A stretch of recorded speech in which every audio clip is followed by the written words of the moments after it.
The sound of stilettos clicking against marble echoed through the office hallway as Victoria Bennett stormed into my design studio, her daughter, Madison, trailing behind with that all-too-familiar smirk. At 35, I had spent the last decade building Lino Rose from a small boutique into one of New York's most promising emerging fashion brands. But my stepmother had other plans. "I've canceled all your supplier contracts and given them to Madison," Victoria announced, tossing a stack of papers onto my desk. The board meeting just concluded. As the majority shareholder, I'd decided Lino Rose needs fresh blood. I looked up from the sketches I had been working on for our upcoming spring collection, my hands steady despite the rage building inside me. "Interesting choice," I replied, keeping my voice level. "My name is Elena Anderson, and this wasn't the first time Victoria had tried to sabotage me. Ever since she married my father 3 years ago, she had been positioning Madison to take over everything I had built. The fact that Madison had no fashion experience beyond shopping with Daddy's credit card apparently didn't matter." "Oh, don't act so surprised, Elena," Madison chimed in, examining her perfectly manicured nails. "Everyone knows Lino Rose needs updating. Your designs are so basic." At 26, my stepsister had never worked a day in her life. Yet here she was, ready to claim my life's work as her own. I thought about the journey that had brought me here. After my mother passed away when I was 20, I used her life insurance money to start Lino Rose, naming it after her favorite flowers. Every collection, every design carried pieces of her spirit. Now, Victoria and Madison were trying to erase that too. "The contracts will be transferred by the end of the week," Victoria continued, clearly disappointed by my calm demeanor. "Madison will take over as creative director. You can stay on as a consultant if you'd like." Her lips curved into a cold smile. "We're family after all." Family. The word felt bitter in my mouth. My father, Thomas Anderson, had been absent since Victoria entered our lives, too enchanted by his new wife to notice how she was systematically dismantling everything I had created. His signature was probably on those board documents too, though he hadn't bothered to show up himself. "That won't be necessary," I said, standing up. "I assume you'll want my office cleared out by tomorrow?" Victoria's eyes narrowed. "How generous of you to offer." "Yes, tomorrow would be perfect. Madison needs to start working on salvaging what's left of this brand." As they turned to leave, Madison paused at the door. "Don't worry, big sis. I'll take good care of your little hobby." Hobby. 10 years of blood, sweat, and tears reduced to a hobby. I waited until their footsteps faded before allowing myself to feel the full weight of what had just happened. But instead of tears, I felt a strange sense of calm. Because Victoria and Madison had made one crucial mistake. They had underestimated me. Opening my desk drawer, I pulled out a leather-bound notebook. My mother's old journal. Inside were not just her thoughts and dreams, but also the contact information for her old friends in the fashion industry. People she had worked with during her own career as a designer. People who owed her favors. I pulled out my phone and dialed a number I had memorized but never used. After 3 rings, a familiar French accent answered. "Allô? Monsieur Laurent? This is Elena Anderson, Diana Rose's daughter." There was a pause, then warmth filled his voice. "Ah, petite Elena. Your mother spoke of you often. How can I help?" I took a deep breath. "I need to call in that favor you promised her. It's time." My mother had always told me to keep my cards close until the right moment. While Victoria had been busy manipulating the board and stealing my contracts, I had been quietly preparing for this possibility. The suppliers she had canceled? They weren't the only ones in the industry, and they certainly weren't the best. That evening, I worked late into the night, making calls, sending emails, setting pieces into motion. Victoria thought she had won, but she didn't understand the fashion industry like I did. She saw glamour and prestige. I saw relationships and craftsmanship built over years. My assistant Sophie stayed with me, her loyalty unwavering. "What are we going to do?" she asked, bringing me another coffee. I smiled, thinking about the plans already taking shape. "We're going to build something new, something better." By midnight, my office was packed up, but not in the way Victoria and Madison expected. The real designs, the ones that would have revolutionized Lena Rose, were safely stored away. What they would find tomorrow would be old sketches, outdated samples, nothing of real value. As I drove home that night, I thought about my mother's words from years ago. In fashion, like in life, timing is everything. Sometimes you have to let them think they've won before you show your true collection. The next morning, I arrived early to find Madison already in my office, surrounded by moving boxes. She looked up, surprised to see me. "Just getting the last of my things," I said pleasantly, picking up a framed photo of my mother and me. "Whatever." Madison shrugged. "Just make it quick. I have a meeting with the design team in an hour. We're going to completely revamp the brand's image."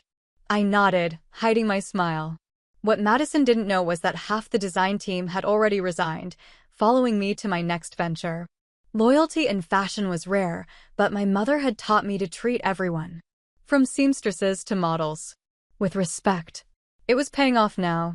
As I walked out of the Lena Rose building for the last time, I didn't look back. Victoria and Madison thought they had destroyed me, but they had actually set me free. The real story was just beginning, and Paris Fashion Week was only 11 months away. That night, I sat in my apartment, surrounded by sketches and fabric samples. My phone buzzed with a text from Monsieur Laurent. "Everything is arranged. The atelier in Paris awaits you. Your mother would be proud." I ran my fingers over the soft leather of my mother's journal, thinking about the journey ahead. Victoria had taken Lena Rose, but she couldn't take my talent, my connections, or my determination. She thought she had written the final chapter of my story, but she had only set up the perfect plot twist. The next few weeks were a blur of activity. While Victoria and Madison paraded around New York, giving interviews about their exciting new direction for Lena Rose, I was quietly building something extraordinary. My new workshop, hidden in a converted warehouse in Brooklyn, buzzed with energy as my loyal team worked on what would become our debut collection. Sophie managed to keep tabs on Lena Rose through her industry contacts. The reports weren't surprising. Madison's fresh vision consisted mainly of copying other designers' work, while Victoria strong-armed retailers into maintaining their contracts, despite the declining quality. "They're running it into the ground," Sophie reported one evening, shaking her head. "The fall collection is a disaster. The craftsmanship is gone, and the designs, well, let's just say fast fashion does it better."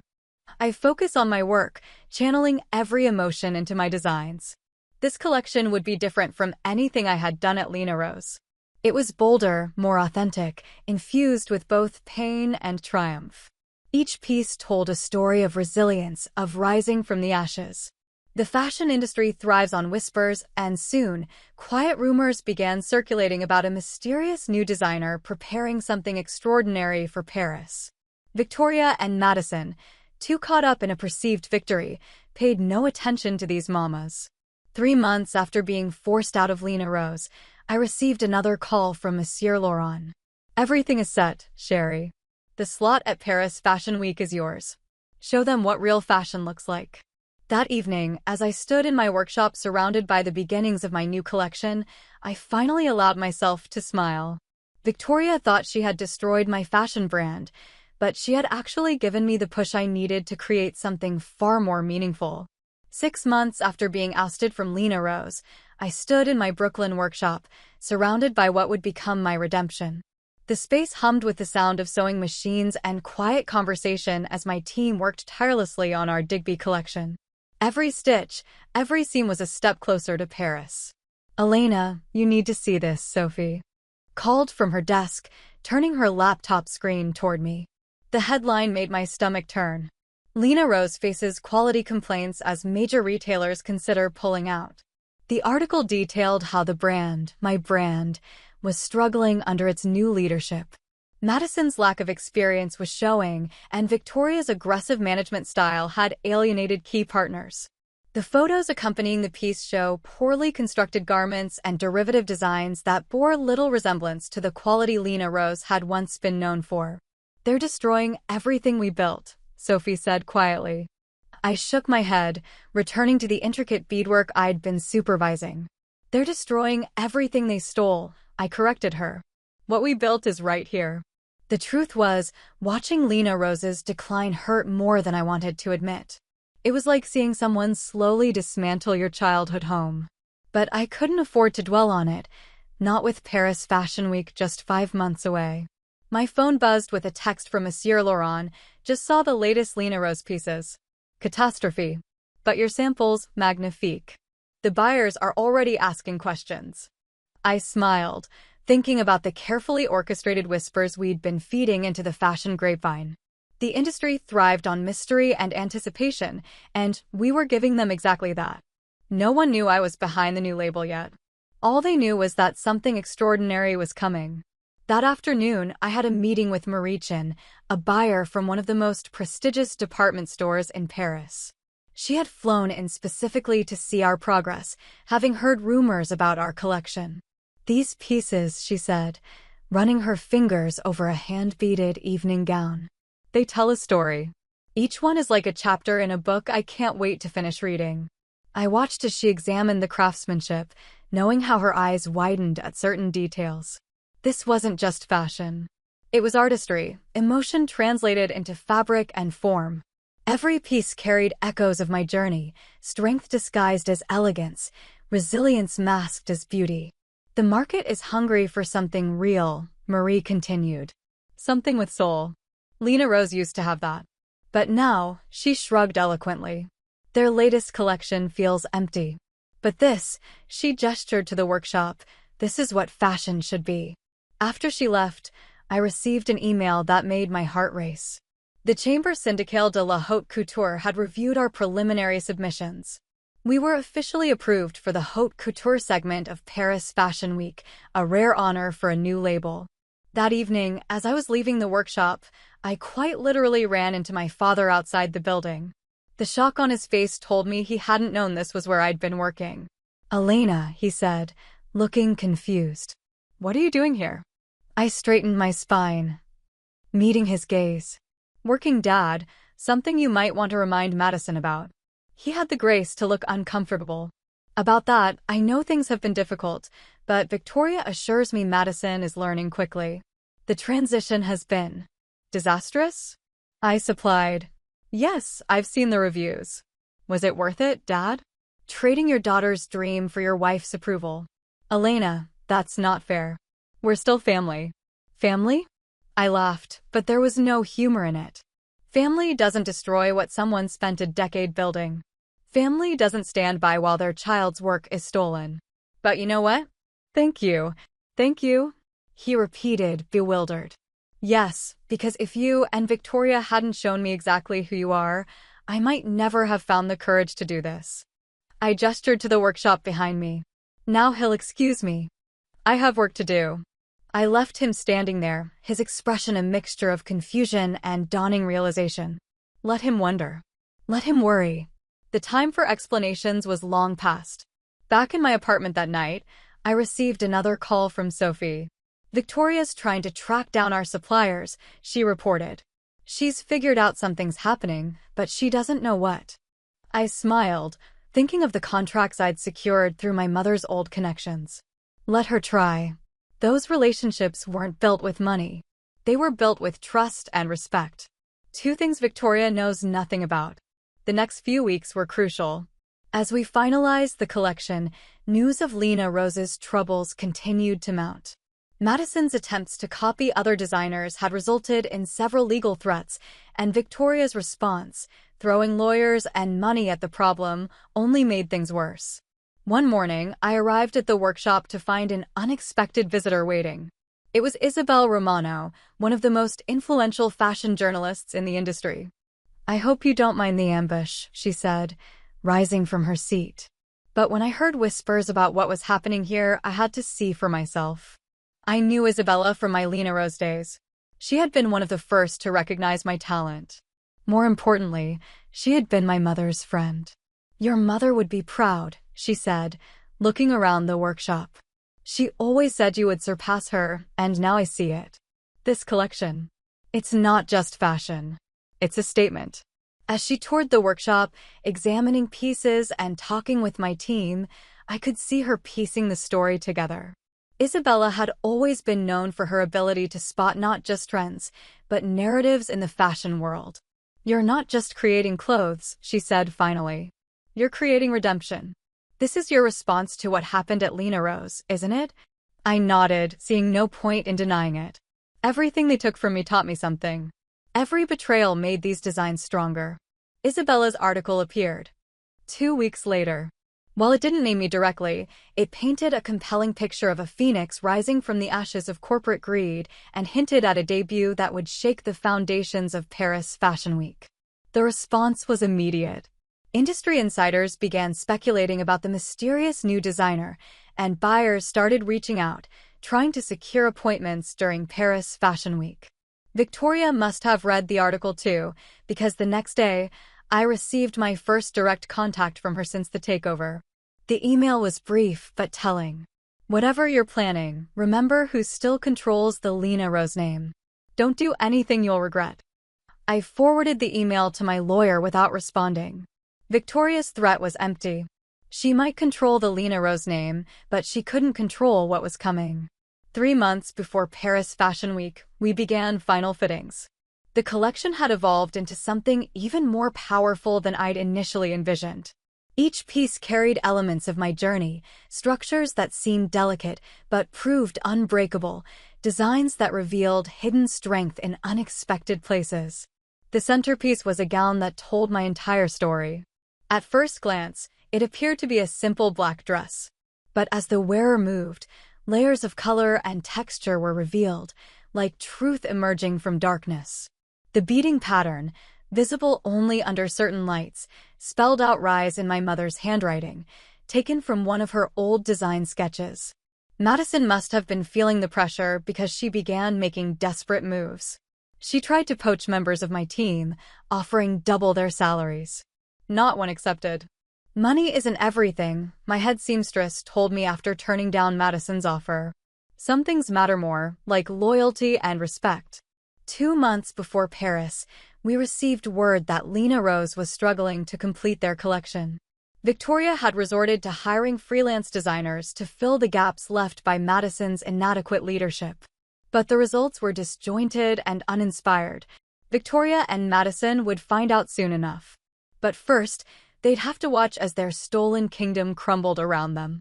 Paris in September was exactly as my mother had described it, a city that breathed fashion and exhaled art. Standing in the atelier Monsieur Laurent had arranged for our final preparations, I watched the sunrise paint the city in shades of gold and rose. "The schedule just leaked," Sophie announced, rushing in with her tablet. "We're showing right after Lena Rose. Victoria must be furious. All the major buyers and press will be there to see both shows." I smiled, remembering Monsieur Laurent's wink when he told me about the scheduling. Perfect timing. The fashion world was buzzing with anticipation. Our mysterious new label had become the talk of the week, with speculation reaching a fever pitch. Meanwhile, Lena Rose's pre-show coverage was less than flattering. "Sources say the collection is desperately uneven," Sophie read from her phone. "Many pieces appear rushed or poorly executed. Industry insiders question whether the brand can recover from its recent decline." Our own collection hung ready, each piece perfect, each detail meticulously executed. 3 days before the show, Isabella Romano visited our atelier for an exclusive preview. "My God," she whispered, touching the centerpiece gown. "This isn't just fashion. It's justice served on silk and lace." On the morning of our show, I received an unexpected text from my father. "Saw Lena Rose's rehearsal. Madison's crying, Victoria's threatening everyone. Please tell me you know what you're doing." I didn't respond. Instead, I focused on our final preparations. The models were ready, the music selected, the lighting perfectly designed. Everything had to be flawless. 2 hours before showtime, Sophie burst into my dressing room. "You need to see this," she said, pulling up a live stream on her phone. The Lena Rose show was underway, and it was worse than anyone expected. Madison's collection was a disaster of mismatched influences and poor execution. The models looked uncomfortable, the clothes ill-fitting. In the front row, Victoria's face grew increasingly rigid as whispers spread through the audience. "She's ruined the brand," Sophie whispered. "No," I corrected her. "They ruined it together." As Lena Rose's show ended to tepid applause, our team sprang into action. The venue would be reset for our show in less than an hour. I watched from backstage as the audience remained seated, unwilling to lose their spots for the most anticipated show of the week. Victoria and Madison stayed in the front row, their faces a study in contrasts. Madison near tears, Victoria seething. They still didn't know what was coming. The lights dimmed. The music began. A hauntingly beautiful piece my mother used to play while designing. And then magic happened. Our first model emerged in a creation that made the audience audibly gasp. Each piece that followed told part of our story. Resilience, rebirth, revenge served with impeccable style. The craftsmanship was undeniable. The creativity unmatched. From my position backstage, I could see Victoria's face as she slowly realized what she was watching. The designs carry echoes of my style but were elevated, evolved. This wasn't just a collection. It was a statement of survival. The centerpiece gown drew an unprecedented reaction. As the model turned, revealing the hidden rise beading, cameras flashed frantically. In the front row, Isabella Romano was smiling, tears in her eyes. For the finale, all the models returned to the runway, creating a living gallery of artistry and defiance. The applause was deafening. And then the moment came. As tradition dictated, the designer needed to take a bow. I stepped onto the runway, and the room went silent for a moment before erupting into even louder applause. Victoria's face went pale. Madison's mouth fell open. Isabella Romano was the first to stand, triggering a standing ovation that seemed to shake the venue. Fashion editors were already typing frantically on their phones. Buyers were signaling their assistance. I walked the length of the runway, stopping directly in front of Victoria and Madison. "Thank you for teaching me to rise," I said, just loud enough for them to hear over the applause. The aftermath was immediate. Buyers swarmed backstage, orders were placed, and exclusive contracts were offered. But the real satisfaction came from watching Victoria and Madison try to slip out unnoticed, only to be confronted by journalists asking about their connection to the designer who had just triumphed. "Elena," Monsieur Laurent embraced me backstage. "Your mother would be so proud. You have not just survived. You have soared." The post-show press conference was electric. Journalists wanted to know everything about my departure from Lena Rose, about the inspiration behind the new collection, about what came next. Sometimes, I told them, losing everything shows you what you're truly capable of creating. As hashtags trended and orders flooded in, Sophie showed me the first online reviews. "Historic debut. A star reborn. The future of fashion has a new name." Victoria's carefully constructed world was crumbling, and she knew it. Her phone calls went straight to voicemail. Her emails remained unanswered. Her power had always been borrowed. Mine was earned. The next morning, as Paris Fashion Week continued, the true impact of our show became clear. Major retailers were already canceling their Lena Rose orders, choosing instead to invest in my new label. The industry had spoken. "What happens now?" Sophie asked as we watched the sunrise over Paris. I smiled, thinking of all the designs still waiting to be brought to life. Now we build something true. The fashion world is built on beauty, but it stands on truth. Victoria and Madison had tried to steal my legacy, but they had only succeeded in forcing me to create something far more powerful, my own destiny. The morning after the show, Paris was covered in headlines. My phone wouldn't stop buzzing with notifications as the fashion world processed what they had witnessed. But the message that caught my attention came from an unexpected source, my father. "I'm in the lobby of your hotel. Please, can we talk?" I considered ignoring it, but something in me had shifted. Success hadn't just given me confidence, it had given me peace. I texted back, 15 minutes. He looked older than I remembered, sitting there in the elegant hotel lobby. When he saw me, he stood up, then seemed unsure whether to hug me or shake my hand.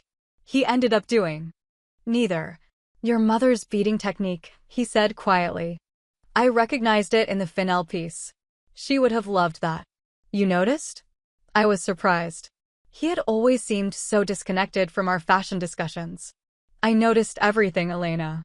I was just too weak to stand up for it. For you, he pulled out his phone, showing me the morning's headlines. But you didn't need me to, did you? The headlines told the story. Fashion's phoenix rises. Elena Anderson's triumphant return overshadows Lena Rose's disaster, and Victoria Bennett's fashion empire crumbles as stepdaughter claims crown. Victoria's furious, he continued. She's been up all night trying to do damage control, but the buyers are canceling orders left and right. Madison, he paused. Madison finally admitted she's in over her head. I sipped my coffee, letting him fill the silence. I'm selling my shares in Lena Rose, he finally said. I should have done it the day Victoria suggested pushing you out. I'm sorry, Elena. I failed you. Yes, you did. I agreed calmly. But that failure taught me something important. How to stand on my own. Back in my suite, Sophie was managing the flood of interview requests and order inquiries. The numbers are incredible, she reported. Every major retailer wants exclusive pieces. The waiting list for the centerpiece gown is already 3 months long. My phone buzzed with another message, this time from Victoria. You've ruined everything. I hope you're happy. I forwarded it to Isabel Romano, who was writing a follow-up piece on the fashion industry's changing of the guard. Some stories told themselves. Over the next few days, the full impact of our show continued to ripple through the industry. Lena Rose stock was plummeting, and board members were calling for Victoria's removal. Madison had disappeared from social media after a disastrous interview where she couldn't explain basic design terminology. But I was focused on the future. In meetings with buyers and fashion houses, I laid out my vision for the brand. This wasn't just about clothes. It was about empowerment. About rising above circumstances to create something authentic.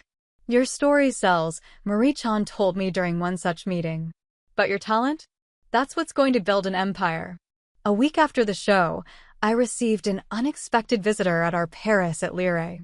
It was Madison, alone and looking very different from the smug girl who had helped steal my company. I didn't know, she said without preamble, about fashion, about design, about any of it. Mom just said it would be easy, that anyone could do it.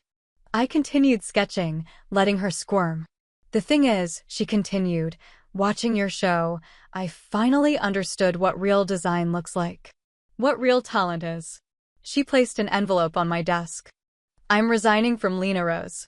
You should have it back. I finally looked up. I don't want it back, Madison. Lena Rose was what I built when I was trying to prove myself to other people. What I'm building now, this is what I built for me. After she left, Sophie brought in the afternoon's financial reports. Our orders had exceeded all projections, and the atelier was working at full capacity to meet demand. Victoria's been removed as CEO of Lena Rose. She mentioned casually. The board voted this morning. Your father's shares made the difference. I nodded, turning back to my sketches. The next collection was already taking shape in my mind. Inspired not by revenge, but by Renaissance. That evening, I visited my mother's favorite spot in Paris. A small cafe near the scene where she used to sketch designs. Sitting there, I opened her old journal to find a quote she had written years ago. Success isn't about proving others wrong. It's about proving yourself right. The fashion world was changing, and I was helping to change it. My phone buzzed with a message from Monsieur Laurent. Dinner tonight? We should discuss the future. The fashion world needs more truth, more courage, more you. 6 months after Paris Fashion Week, I stood in my new flagship store in New York, just 3 blocks from the old Lena Rose boutique, which had recently closed its doors. The space was everything I had dreamed of. Modern yet timeless. Innovative yet welcoming. Victoria had left the country, reportedly living in Monaco while dealing with multiple lawsuits from angry investors.